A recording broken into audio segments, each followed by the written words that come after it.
Today is Valentine's Day, February 14th, and welcome to the Chaminade Weekly News. First thing on our lineup is the final outcome of the Chaminade Mission Week. Later, we find out which Chaminade grad is nominated for an Oscar for his animated short film, Adam and Dog. And lastly, have you ever wanted to play a video game that creates its own parallel universe? Well, now you can. Find out more later in the show. As an announcement for Mr. Beckfar, if you are free on March 2nd from 6 to 11 p.m. and need some service hours, Catholic Charities in Midtown Center are looking for some volunteers to help them out with their annual trivia night. There is room for 15 more people to help and will happen at the St. Francis Xavier College Church on St. Louis University's campus. If you wish to sign up or just need some more info, contact Mr. Beckfar. Now, Jack has some results on how Chaminade's annual Mission Week went. How'd it go, Jack? Well, Evan, things went very well, and it looks like everyone deserves a nice pat on the back. Thanks to all you out there, Chaminade had its most successful Mission Week in history. The goal for Mission Week was to raise $10,000 for Our Lady of Nazareth School in Nairobi, Kenya, and we were able to reach that goal with 5 cents to spare. On behalf of the Chaminade students, I would like to congratulate Mr. Beckfar for putting together such a successful Mission Week. Our own Joseph Tanner asked Mr. Beckfar on his personal opinion on this week. Joe? Thanks, guys. Here I am with Mr. Beckfar. And Mr. Beckfar, last week was Mission Week. Did we make our overall goal of $10,000? We did make our overall goal. We actually we reached our goal of $10,000, the first time we've ever done that in the history of the Mission Week, which is pretty exciting. All that money will go towards sponsoring a variety of children in Africa. A gift of $125 sponsors a kid for a year, gives them a full education and a full meal each day, which is really unique. Also, some of the other additional money that we made will go towards just the overall building and just kind of improvements on the building and programs itself, and helping with teacher salaries, various other programming itself. So so definitely with a great cause, and we did a lot of good. I mean, as I was telling Bill earlier today, that American money can go a long way in Africa and can do a lot of great things in helping those in need. So, and I know we do have some weekly mission collections here at Chaminade. Where does that money go? We do a variety of different causes. We try to support various missions in St. Louis and various ones in the country. Some of the ones that are coming up, though, we have our Peanut Butter Drive, which is something that's Mr. Bell organizes with his mom. Obviously, Father Dempsey's. We do another Bring Home the Bacon Drive.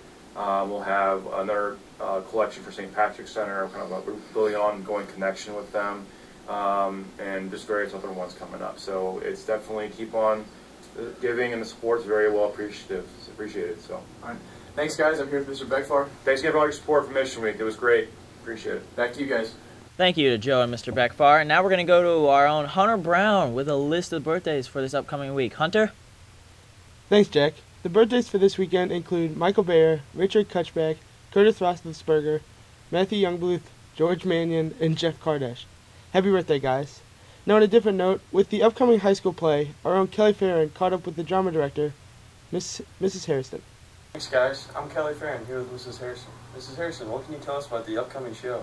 Well, Servant of Two Masters is a Commedia dell'arte show, and it will go up February 28th, March 1st, and 2nd at 7 p.m., and March 2nd at 2 p.m., and tickets are free, of course, for students. The show stars Andrew Keller, Connor Snodsmith, Holden Ginn, Bobby Hogan, Ben Laterna, Jeff Kardash, David Bader, and Jim G. It'll be a fun evening of entertainment, sword fighting, mistaken identities, and a lot of tomfoolery. All right, thank you. Back to you guys. Thanks for that, Kelly. Now back to Jack, who has some info on the House Talent Show. Jack?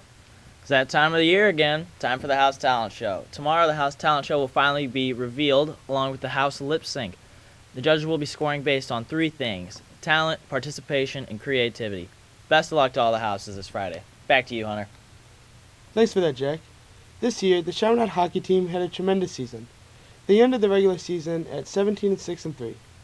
We would advance to the playoffs and face Oakville in a 2-game series. On Friday, we beat Oakville in a whopping 4-1, but on Monday, we would lose 5-3. After this, the team played a mini-game, but Oakville would come up on top with a 1-0 win.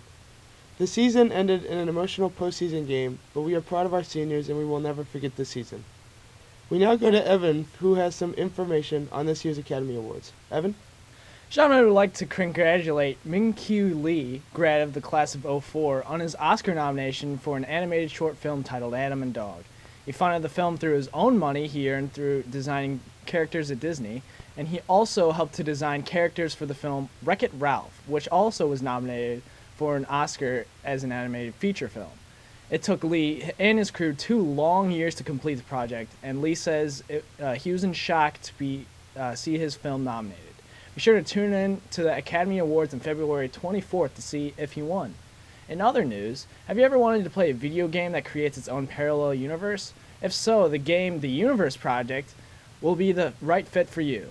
As of right now, it is in its developing stage, but the big picture is to take the players and place them in their own world along with other players, similar to an online multiplayer game like World of Warcraft. But instead of staying in the Middle Ages, one can develop technology to surpass your wildest dreams. The player will be able to create their own houses, towns, and even their own economies. Hopefully it will be finished soon, and when it finally does come out, I can guarantee you that I will get my hands on a copy. Now we have a brief trailer of showcases the conceptual ideas behind this massive undertaking. What if there was a game set on a world the size of our planet, with one universe that all players lived within, that allowed players to expand without limit? What if there was a game that allowed you to come up with your own playing style, that could be played in infinite number of ways, where the gameplay was as diverse as the choices you make in your own life? What if there was a game where survival was necessary, weather was real, safety was in numbers? The Universe Project is the most ambitious and unique computer game project ever undertaken. It seeks to reinvent the computer game by creating a completely new genre, the virtual parallel universe. It begins on a planet devoid of humanity and infrastructure, where the players invent their own tools, skills, and weapons, band together, teach each other, and build together. This is a world modeled after our own, a simulation of humanity by humanity as individuals. Just like massive online games of today, in the game, every character is a real player, and each player controls a single character in the game world. A player can pick apples to sell in a nearby town, or build a farm if they want more efficiency. A player can build a boat to sail across rivers and lakes, or ships to get across the largest of oceans. Players can steal what they do not have, or raise armies to conquer entire villages or even empires. A player can start his own village, governed by his own rules, or mastermind the building of a nation, fueled by economic growth and stability. The game environment will be enormous, and it will start on a planet the actual size of Earth. To put this into perspective, if a player were to attempt to walk completely around the game world, it would take just over a year. We won't be stopping at a single planet, however. As the game progresses and players continue to advance their technological strengths, eventually all of space will open up to them. How you succeed in this ever-changing world depends on what interests you most about it. What would you do? Well, it looks like that'll be our broadcast for this week. Thanks for tuning in, and as always, I'm Evan Sponsler. I'm Hunter Brown. And I'm Jack Radatic. And we'll see you next time. Until then, stay classy, Chaminade.